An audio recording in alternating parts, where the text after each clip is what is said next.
Hello, my name is Heather and I'm one of the outreach officers here at UEA, and today's talk is going to be on presentation skills with particular reference to the presentation that you're required to do as part of an EPQ project. Today's talk is going to cover the following key areas. So what makes a great presentation, structure and content, design, as well as tackling nerves, as I know that's a problem a lot of people face when thinking about having to do a presentation. So to begin with, what makes a good presentation? Why are presentations important? Well, presentations are used in a variety of different settings. So if this is something that you find quite nerve-wracking, it's really important to try and keep working at it and keep practicing your presentation skills, as it's quite likely that you will be expected to do it at some point in your education or later career. There are a number of different settings that you could be asked to do a presentation in. So it could be at school, such as for your EPQ project or another part of an assessment to read out loud in front of the rest of your peers. At university, it is likely you will come across it as some form of assessment on your course. This might be as an individual presentation or as part of a group. It could be for an interview, so a lot of jobs might require you to do a presentation as part of the interview process, and also some jobs might require you to do presentations as part of your career, as does mine.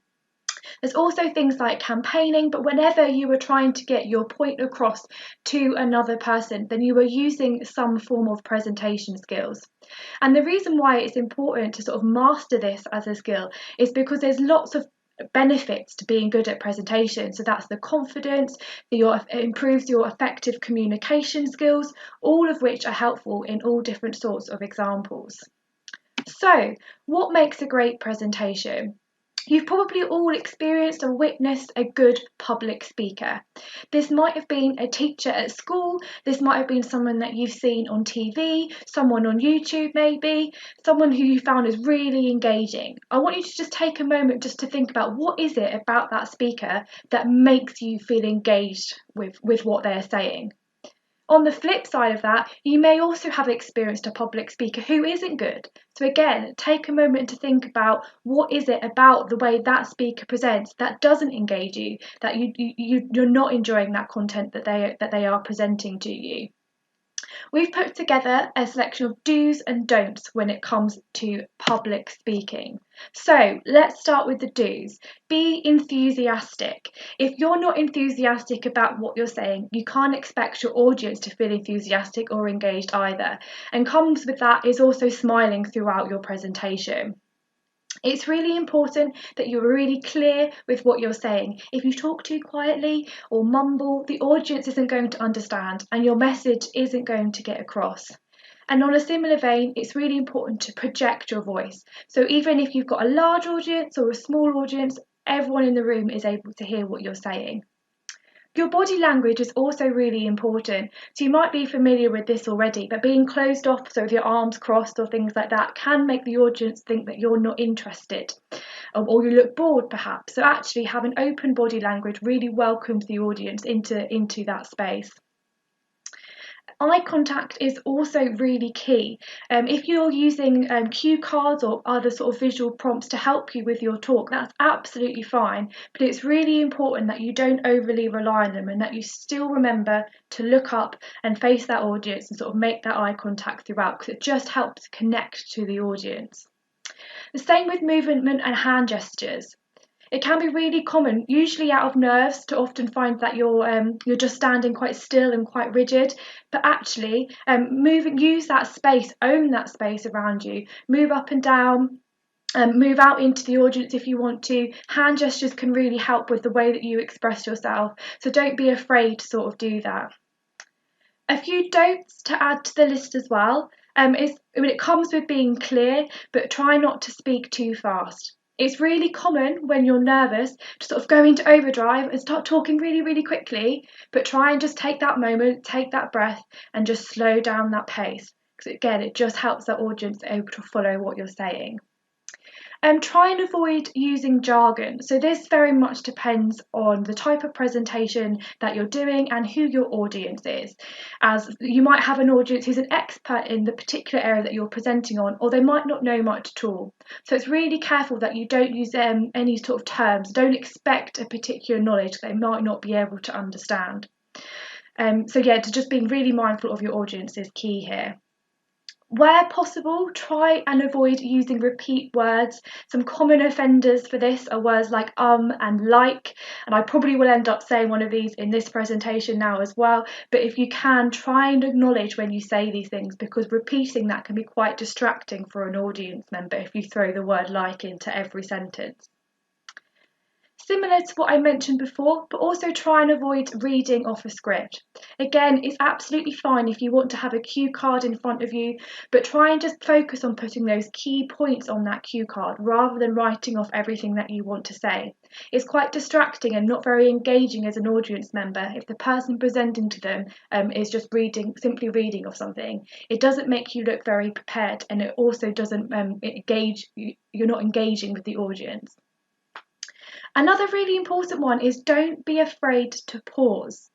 Again, when you're out presenting in front of people, it can feel really nerve-wracking. You might have a moment where you might forget what it is that you're about to say, but actually a pause to you as delivering the presentation probably doesn't feel, it probably feels longer than you think it does to an actual member of the audience. So it's okay to take a pause, it's okay to take a breather, think about what you're going to say next, and then move on. So I want you to show you a little bit of a clip of this TEDx talk. And so this guy, David Phillips, he has done a lot of research on identifying lots of different presentation skills. And he'll talk through some of these in the intro. And what I want you to pay particular attention to is what effect it has on the audience when he's demonstrating some of these skills. So you'll hopefully be able to see how impactful putting some of these skills into practice has on the audience.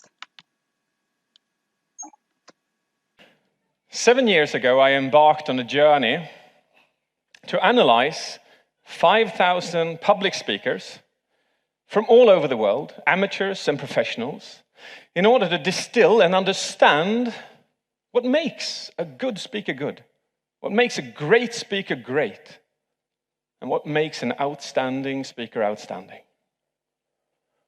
The result? 110 core skills, with loads of sub-skills. So what does it look like? It looks like this. These are the 110 core skills, and the equation is simple. The more of them you fulfill, the greater you are. Now, 110 skills, that's quite a tad too many to go through in one TED Talk, don't you agree? So what I've done is I've picked out my absolute favorites, and I'd like to show you a demonstration of what it can look like. Imagine that this chair is something that you want somebody else to believe in. You want somebody else to buy into this. This is your idea. This is you wanting to make your voice heard. This gives you two options.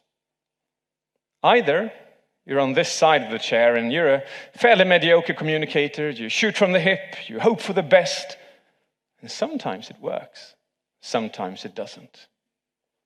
Option number two is that you're on this side of the chair and you know exactly what you're doing in every instance of time. You know that by taking a step forward, you increase focus.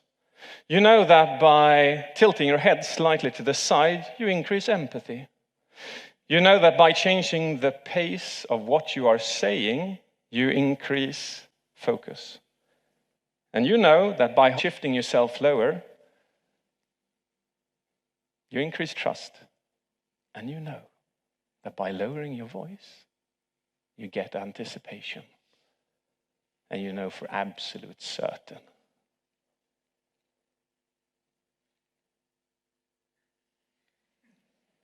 that if you pause, you get absolute and undivided attention. So hopefully from that, there's just a short snippet of that video, you can see how powerful just pace is. Your hand movements, your gestures, anything like that, how important those are to the impact that has on the audience. I would highly recommend watching the rest of this video in your own time because it's really interesting.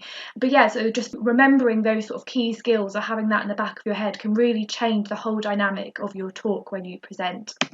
So, moving on to the structure and content of your presentation. Now, it's the same as you would for writing an essay or producing any other piece of work. When you're thinking about a presentation, it's really important that you have a clear structure. You have clear aims and objectives and that you want to cover, and it has that clear sort of introduction, middle, and an end. Whatever format you decide to present your presentation in, whether that be a PowerPoint or a poster, keeping that structure and content in mind. Now, helpfully, with regards to your EPQ project, the exam boards help in their specification outline the key things that you need to cover. So what I've done is I've taken a look at the AQA exam board specifications. So if you're not doing AQA, please do take a look and double check what your own specific exam board says. But they have produced the following things that your EPQ presentation should focus on. So you need to talk about what is your project about, so introduce it, and what is the reasoning underpinning your project. So what did you want to get out of it? Why did you pick it? Those kind of things. Outline clearly what your aims and objectives were. So all of this information you should have as part of your journal, as part of your initial planning. So hopefully it won't take you too long to sort of put the content together for this. You need to tell the audience what research has been undertaken and why you did it. And then the biggest part about this presentation is reviewing your performance and objectives. They want to see that you've been reflective. Did anything not go to plan? Did you have to change anything? And why? If something went wrong, what did you do instead? How did you mitigate that as an issue? So most importantly, what lessons have you learned from it? It's absolutely okay for things to go wrong in any form of research. But the most important thing is to show what you've learned from that and what you've taken away from it. And they also say to sort of reflect on how might you project your project affect your future career or education. So that's just something to comment on. Will it help you with your university application, for example? Has it helped you gain a more in-depth knowledge about a particular subject that you're passionate about? Whatever it is, that's a really nice thing to sort of use to round up your presentation. So whenever you're putting that content together, just make sure you double check with the exam board exactly what it is that they want you to include, and you can use that to formulate the structure of your presentation to make sure that you're not missing anything. So there's nothing wrong with taking some of these and having them as a slide each or a section each as part of your presentation. It might be that you want to use some props to showcase some of these points. The way you actually present it is completely up to you, but just make sure that you include all of them within it so you're not missing out on any marks that you could obtain from your presentation. Now, thinking about the format and design of your presentation is also really important. So as I said, it doesn't have to just be a PowerPoint presentation. It could be some kind of performance. It could be anything you want to be. It could be done on a poster, whatever. But it's really important with whatever you decide is that you do take care and think about the format and design and how is the audience going to receive that, because the format and design of anything can really contribute to your audience's engagement with what you're saying. So I've just got in the next couple of slides, I sort of highlight some sort of key and common errors that people make with the format and design. So just to sort of remind you to consider these when you put anything together. So first of all, a really common thing that people do is they put too much text on a page. Again, this can be really tempting, particularly if you are nervous and you're worried that you're going to forget something. It can be really easy to think, right, well, I'll just put everything I'm going to say on a slide so it's there. But actually, for an audience member, it's quite overwhelming and to sort of have that amount of information on a slide in front of them.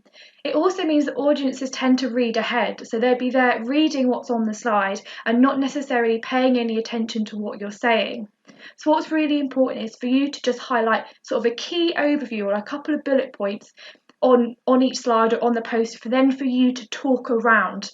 So just sort of bear that in mind, and also feel free to share it with friends, teachers, parents, carers in advance, just to get their opinion on whether they think that works or not. So I've got a few more common errors found on this page. So just take a look at all of these and sort of see how many you think you can identify. Okay, so we have spelling mistakes. So again, it's really important that you proofread your presentation to make sure that there's no spelling mistakes in it. Really easy mistakes to do, but also really easy things to rectify.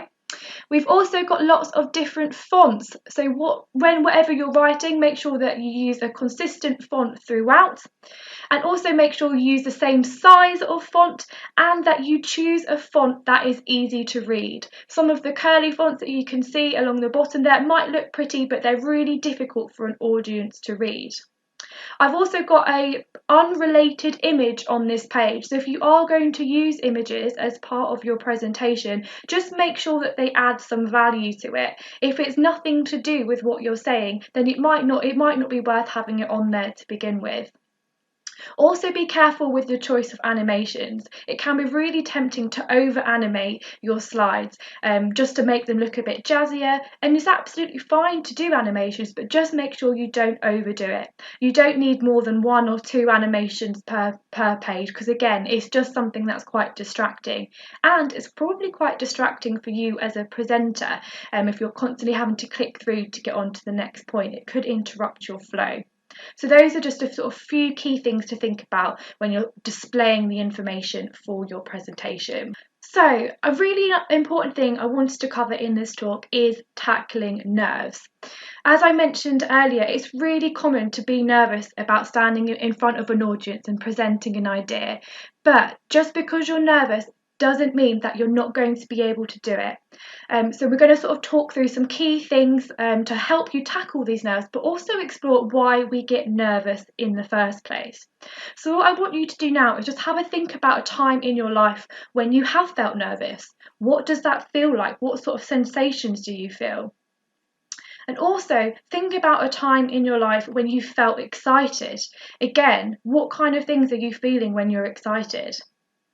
You may come up with some things like butterflies in your stomach, maybe sweaty palms, increased heart rate, increased breathing, agitated, anything like that.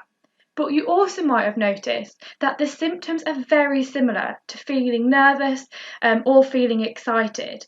And that's because they're produced by the same thing, and that is adrenaline. So chemically, when you're excited or nervous, it's all caused by adrenaline. So when you are in that situation of adrenaline, you sort of develop that classic fight or flight response. So a really good way to sort of tackle that adrenaline that you're feeling, particularly if it's related to nerves, is to try and burn it off. And that's through doing any form of cardiovascular exercise.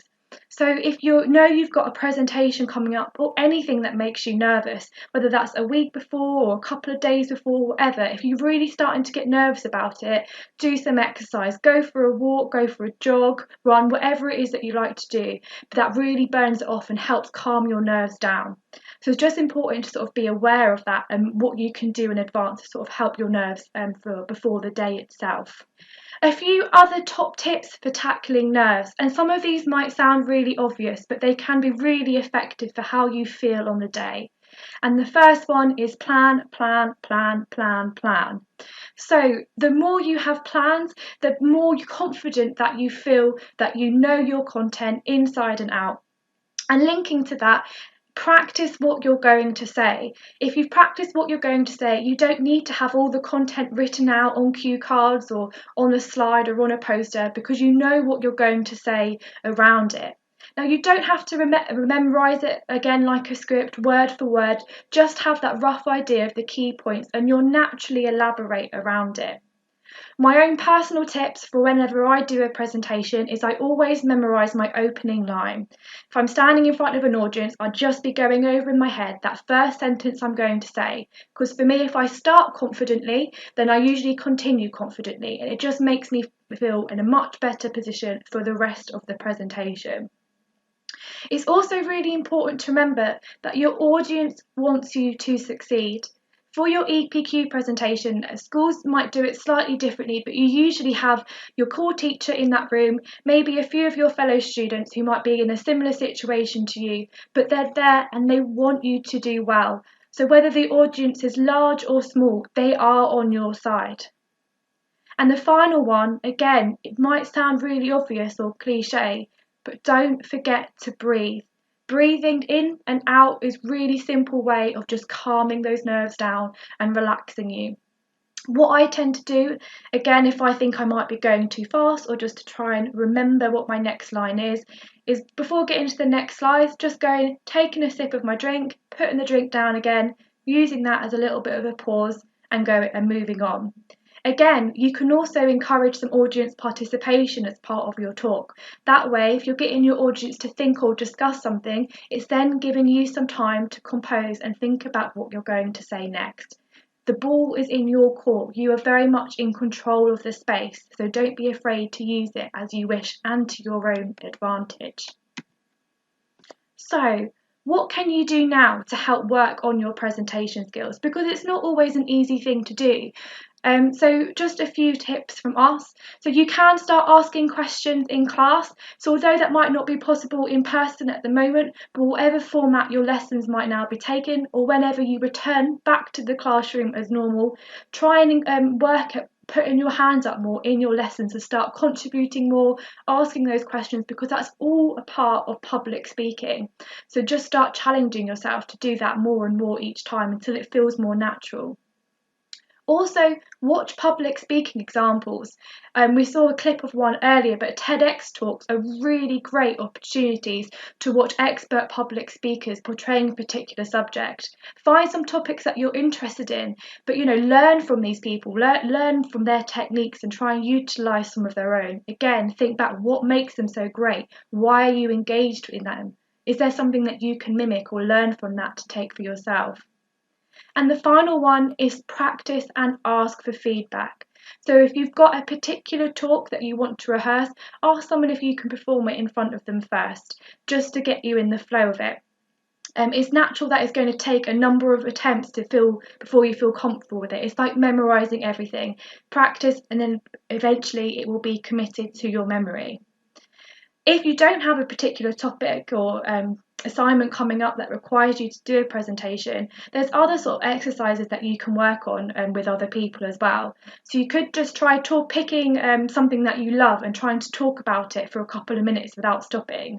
You can try and talk enthusiastically about an inanimate object, for example, anything like that with another person, just to try and build on those public speaking skills.